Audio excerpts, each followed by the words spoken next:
Sure. Really short. I grew up in Singapore. I did it until high school, and I went to university at Carnegie Mellon. I got double major in electrical and computer engineering, and I discovered this interesting course for Human public policy, and they convinced me to double major in that. And that was really very mind-blowing. It expanded my horizons. I really enjoyed project work. When we get even from different disciplines, architecture, economics, engineering, different types of engineering, not just engineering. And you go and actually try and solve real world policy problem, technology and policy problems with technology and policy that can affect the problem. Now, when MIT and did kind of the same thing, and I tried to focus more on telecom policy, as well as research in. And along the way, I did through internships, maybe the 3 internships total, one at Marconi Communications and 2 at Apple. And after that, I started full time at Apple. I did a big range of computer products, maybe like slightly smaller, like the Mac Mini, to slightly bigger, like the Mac Pro. And really get to just come out and seeing what I can do. Well, this is the transformative time and period in today's world. Okay, that global perspective question. Yeah. The one takeaway from what I had was that when solving those economic problems, when building the computers, it actually doesn't matter whether you're white, black, Hispanic, Asian, when it comes to tackling an electronics problem, because electronics is the same. The physics, the electrical engineering is the same, whoever is trying to approach it, which means what matters is understanding how it works. But what I found as I went through school and at work was that we had engineers from across around the world and including in my team. There was once I was an engineering manager and I had an Iranian engineer, an Iraqi engineer, and we had a meeting with an Israeli engineer, and we just got straight to the problem, right? And this is how a globalized workforce approaches problems. It's no fuss. It's we're solving the problem, and you benefit, most importantly, from having the resources of the globalized world to be able to get the best, the most interested, the most capable to attend to problems. And that's the perspective I think I got, both in school, where we had a globalized student base, and at work. I actually wanted to emphasize all you now that heard. I think you're at a very profound moment of your lives. And I'm going to first take you back to when I was a college student. Before I entered college, or day one I entered college, I had a laptop with no Wi Fi because there was no Wi Fi technology that you could publicly get.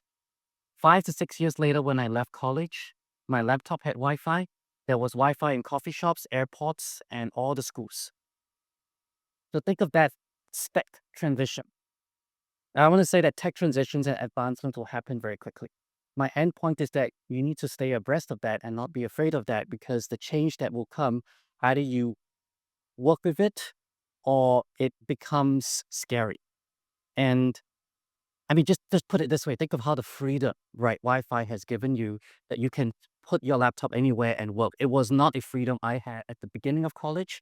It was a freedom that I had by about the third, fourth year. Just think of that transition. You will have such transitions with a different form of tech. So coming back to a note I took, when I think of someone like me, I just realized, unlike maybe some of what I heard, because I'm in technology, the tendency is to realize, I think, earlier than later, where the technology is coming and what it's going to do. So I would say that, since technology always changes and it's always coming, it does good to stay abreast of it and to harness it. And as Malin said, you either can ignore it or you can leverage it. And wherever you are, whatever you do, find your way to do so. Not there any thoughts? I think that just says it dismally. I'll say that the uh, other moment that was a sea change was the dot-com boom and bust. And what I saw was probably 99% of the companies and startups that were started at that boom disappeared. So I think the exact same thing is probably going to happen and play out in this AI space. And I think the learning that we get from that is, a phoenix can rise from ashes. It's unfortunately not a complete waste. It just happens that there are many ideas and some did not stick.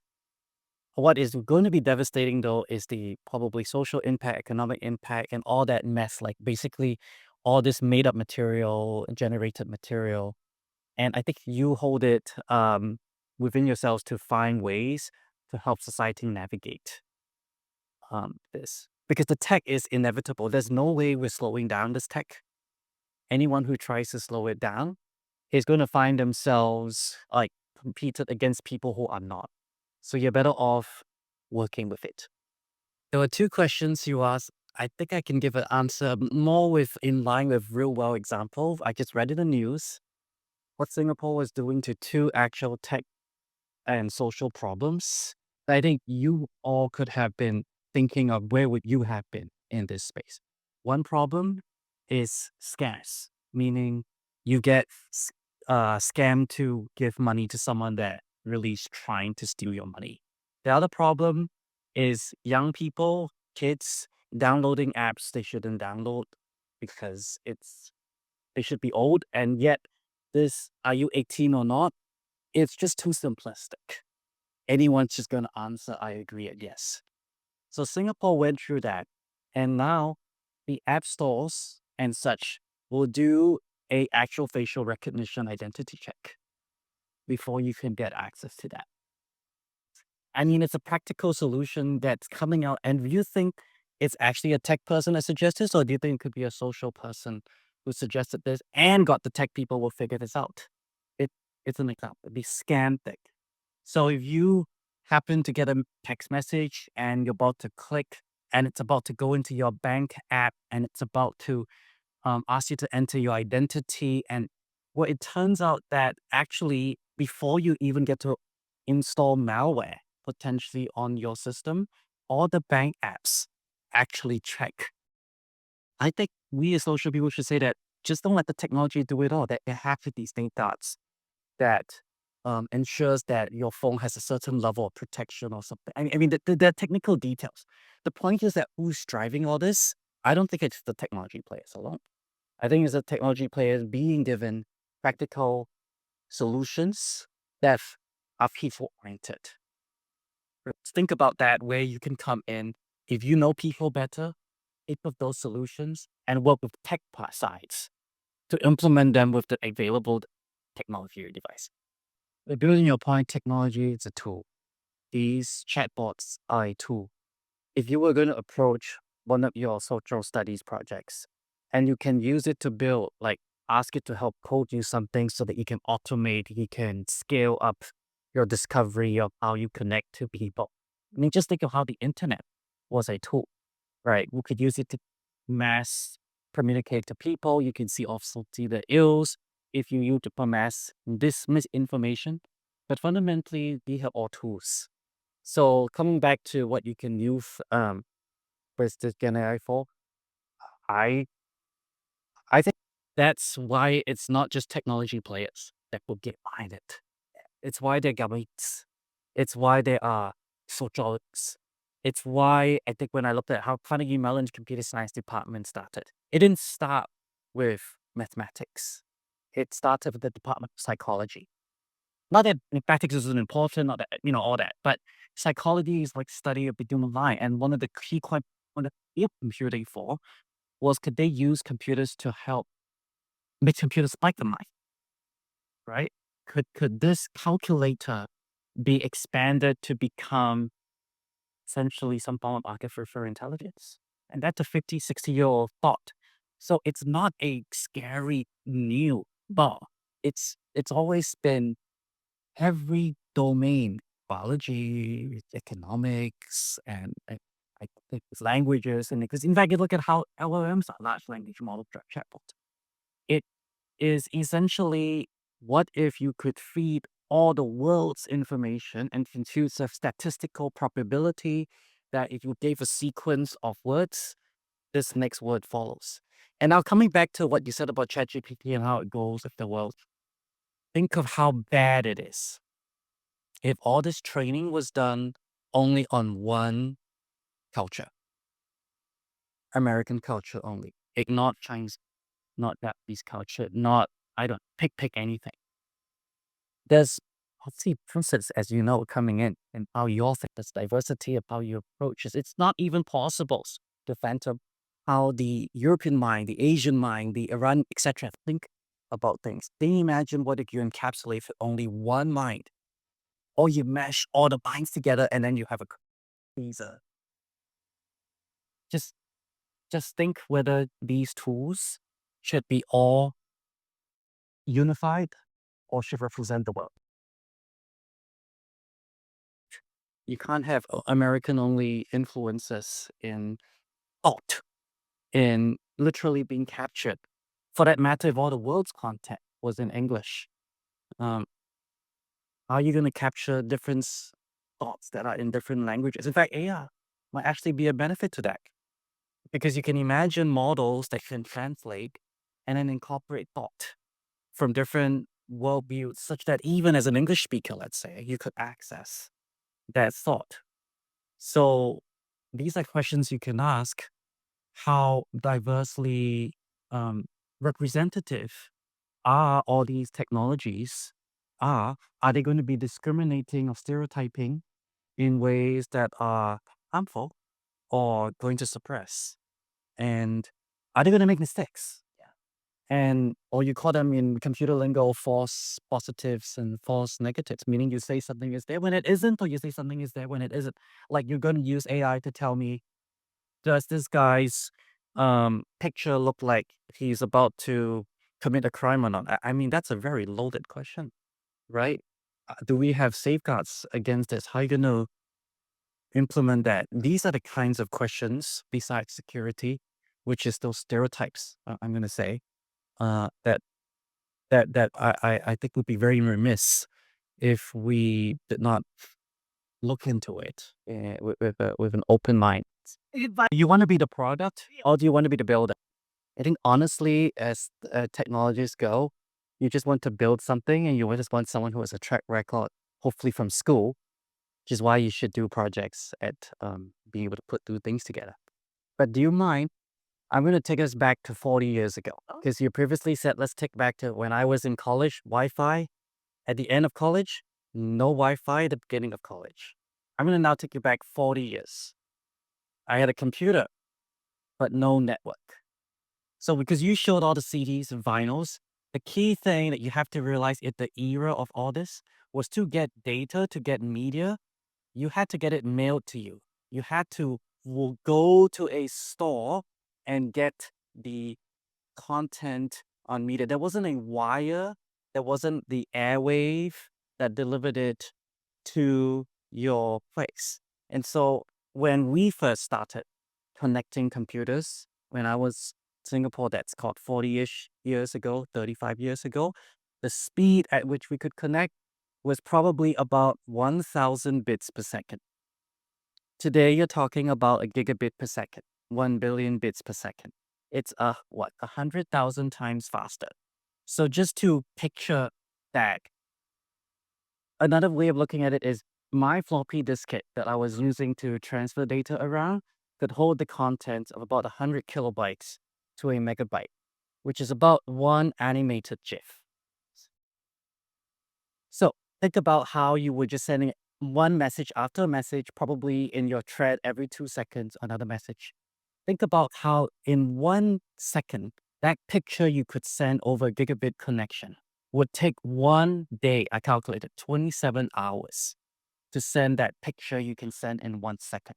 And there was no way I was sending pictures at that rate. I didn't have enough time to be on the phone line because you had to share the phone line. You couldn't have that. So, this technology moves. And the point I'm making is that you are there to find users for it, right? Just like Steve was there to find users for going from CDs and vinyl to downloading and the relevant models. And the way that you think of, the person that thinks of these users is not just a technology guy. It's the business, it's the arts, it's the humanist, right? So a lot of things changed, right? And I went to um, you know, starting at Apple. And I also say that before that, actually, I was interested in computer networks and I was working at 6 months at a company that was thinking that we're going to build the world's largest switch, which is meaning the device at the center of the internet backbone that connects all these computers together such that all your traffic just seems to flow. And that was really cool. But then I realized only a few hundred people might ever get to use my product. And if I went to Apple as a consumer electronics, potentially it could be a few, maybe more than a few hundred. And it's quite satisfying, right? To go to a shop and to experience it. But then I also felt like I also wanted not just to be the first to use it. If you really want to be the first to use something, actually, you might as well build it. You might as well get into the development of it. Can you imagine being one of the first to hold an iPad? And I remember the time that I was in Singapore, the iPhone had not launched yet.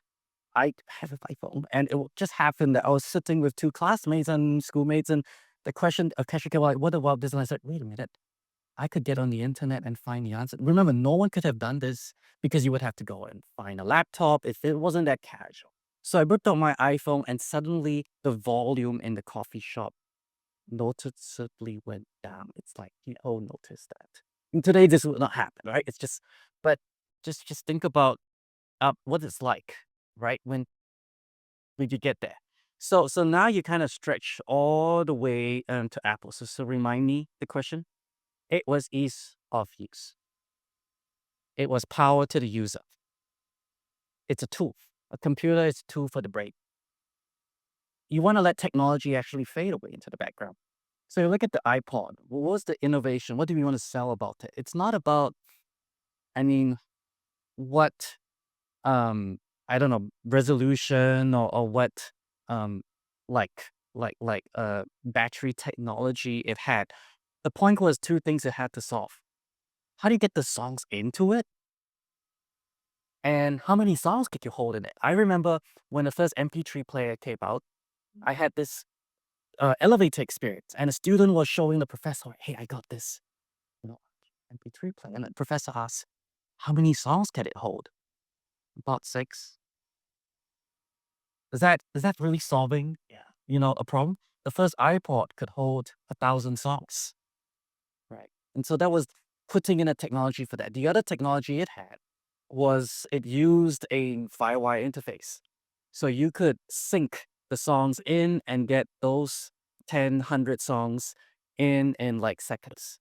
You weren't connecting it to your computer for, what I've said about the speed of downloading a picture in a day. You weren't gonna have to connect it for like 4 hours to synchronize it to get your 1 hours of music with 4 hours of syncing. So that's a practical problem, right? And then you look at the iPhone. Now, it wasn't the first smartphone. What was the practical problem it was trying to solve? Turned out before the iPhone, people really wanted to get emails on the go. No, we don't. Now, the thing is, even though there were smartphones before, they couldn't handle picture emails. You know how today you have emails? I know sometimes you get too many mailing list emails, but they actually have formatted text. They got images embedded. Every smartphone before then couldn't really handle emails with pictures like you could get on your desktop computer.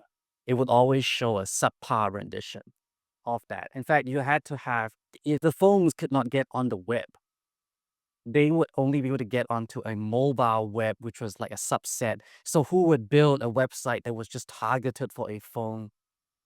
When there were not many phones, I mean, those chicken and egg. Yeah. But the iPhone was the first phone that could actually show a website, like on your laptop or desktop, on a phone. And so they made the decision to make the screen big enough for that. And they had to have the operating system, the software. So that was all technology and hardware. Powerful enough to do that and run on battery. And if you kind of look even before that, I mean, Apple had a failed product before the iPhone, arguably the predecessor of the iPhone, and it was the Newton. The Newton message pad was considered a failed product because it was meant to be a personal digital assistant. It's meant to be you could whip it out and you could refer to your calendar. You could actually send email or you get connected with. But the thing was, it relied on handwriting recognition, and that did not work so well with the limited technology. But it was pretty powerful for what it was, and for Apple to build the Newton, they had to get a processor for it, meaning the chip for it. To get the chip for it, they went out and invested in a company called ARM. And if you haven't heard of ARM, today virtually every cell phone is using an ARM processor. Apple Silicon is based off ARM. And if you want to connect the dots, it's power to the user, but it's about finding the right technology to put in. Yeah. I think if I look back at the history of AI, the first thing they were trying to solve was they wanted to just build a human brain. So the first challenge that they built that was really the first milestone in AI was building a chess machine, a chess playing machine. So for almost 30 years, every research was going about, can we build a better chess playing machine? And then it hit the peak with Deep Blue. So in 1998, there was a highly publicized series of matches between IBM Deep Blue, the chess playing robot machine, and Gary Kasparov, who was the world's top chess player. And when it finally emerged that pretty much the computer could either equal or beat Gary Kasparov, that's when we told no. So those were human challenges. It was very much people, when go back to psychology, could we build something that replicates the human mind? And so that was a very specialized machine. It was just for playing chess.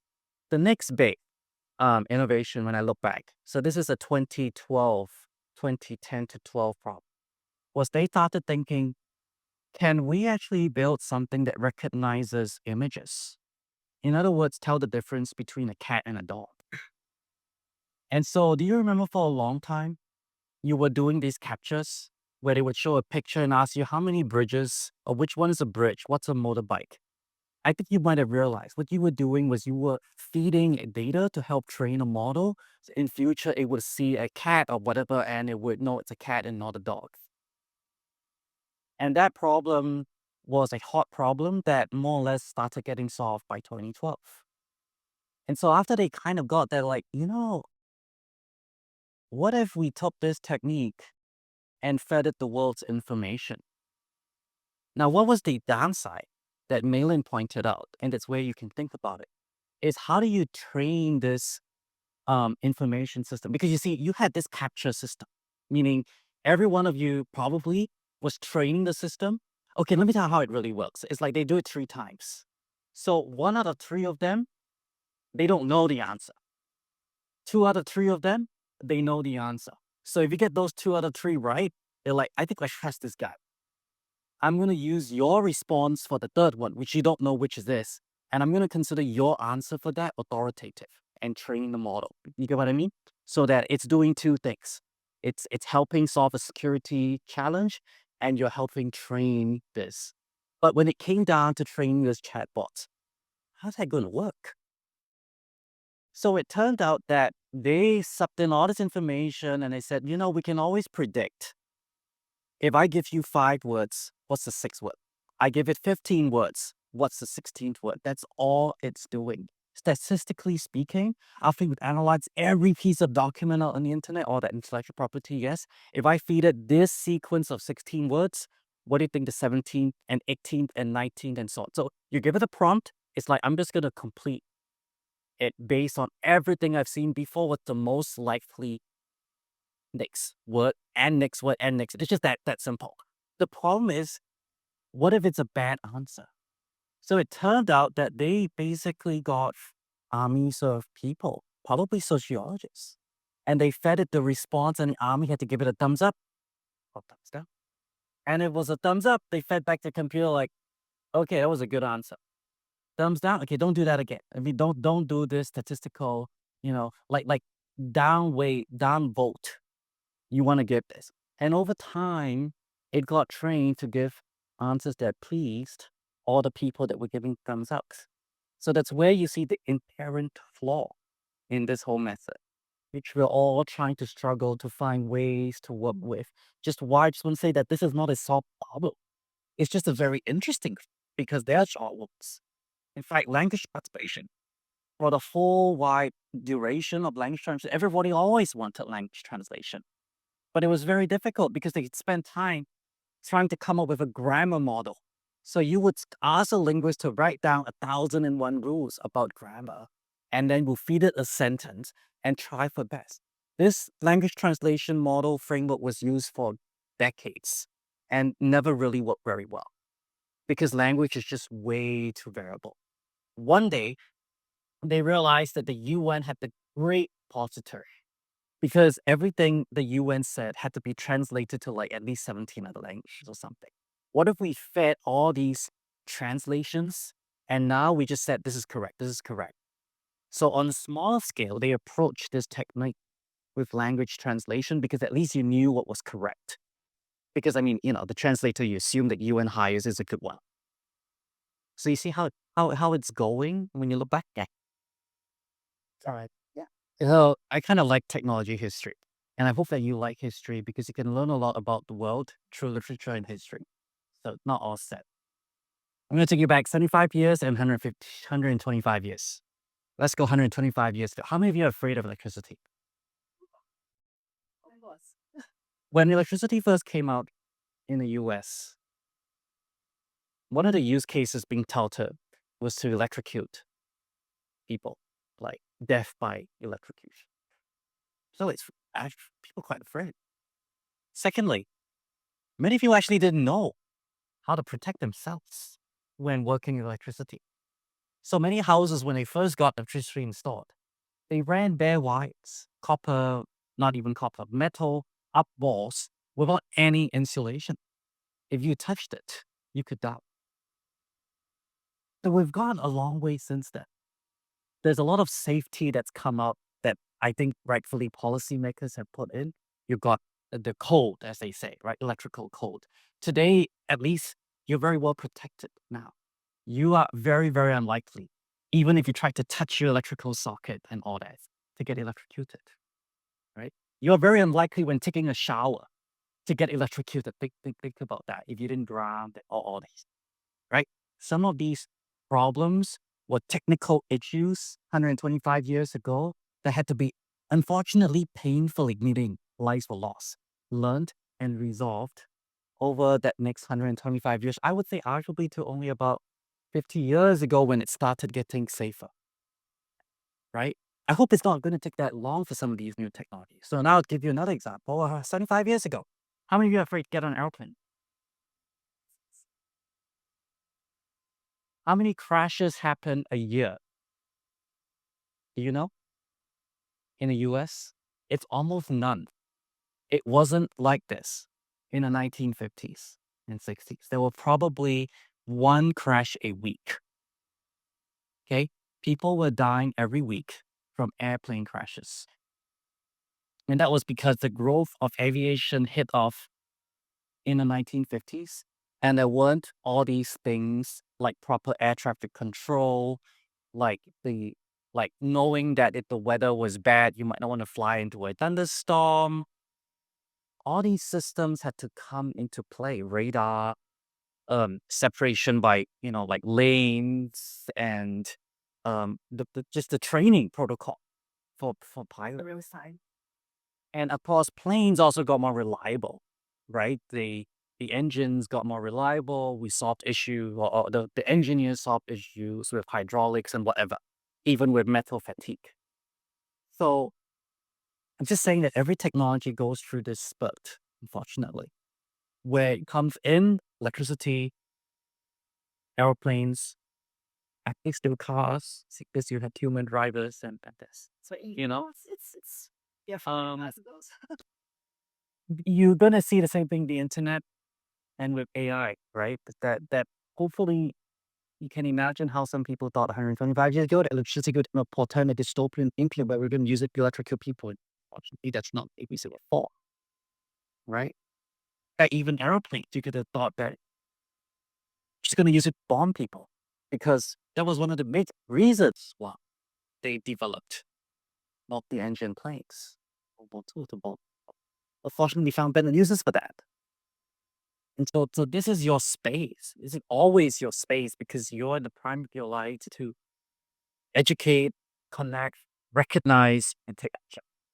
Well, actually, I have a real world teacher. I won't take credit. I was actually at the Cemetery Event Center and I was trying to meet up with my friends, and we were constantly texting text, like no pictures, right? Like I'm here. I bet I was trying to describe. Okay, it's like this door, and there's this fun fair thing, and they were like, okay, now we're at that door, but there are like multiple entrances, and we're trying to describe without knowing entrance A, B, C, and all that. So it just kept going on. Like we're just trying to meet up, and so I actually wrote in saying that, hey, iPhone team software, um, we have this GPS. We have this map. Can't we just actually send our location and then it pops up on the other side, like that's the dot that you are at, and that's where you are at. It's like helps me figure out, and that actually became. I mean, that's not like a non maybe step request because it's a very real life problem. But then you kind of take the next step and connect the dots. Like, wait. We have a GPS, we have the map thing, but we never made the feature to send your location to pop up on the map. And so they implemented my suggestion, and what if Yeah. What? is really a powerful question, Yeah. right? What if ask that to your engineering friends and all that, give them ideas. So you did ask me, what is the secret? No, the most underrated thing. Underrated. Yeah. Um, I'll get to your question. So you have a USB Type-C connector. So actually, Apple uh, actually invented the design for the USB connector, and now the USB-C was going to come up. But there wasn't this notion of what was the connector going to be like. And Apple decided when we were part of this, like, let's get all the way in front and push out what we think the connect like. And the number one thing that had to come up, it has to be reversible. Then you can plug it in either way. Can you think of how much human time this has saved between like the prior USB connector where you had to like know which orientations to go in? But do you know how much engineering it takes? That 18 possible combinations between the cable and your phone and another device and the cable that you can mix things up. Because you could turn this thing upside down and plug it in. You could turn the other device upside down. There were 18 combinations. So you're going to wonder, why wasn't this done earlier? It's not easy, but it takes that push. Like, hey, let's think about the user. They would appreciate it.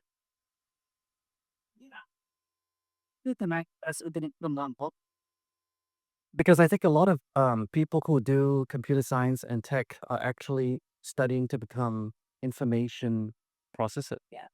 And unfortunately, I think a lot of the AI that's coming for is to replace people who are essentially translating between one form of information, like handwriting and maybe database form entry, like interpreting it. Like the pick of all the forms that you fill at the bank counter.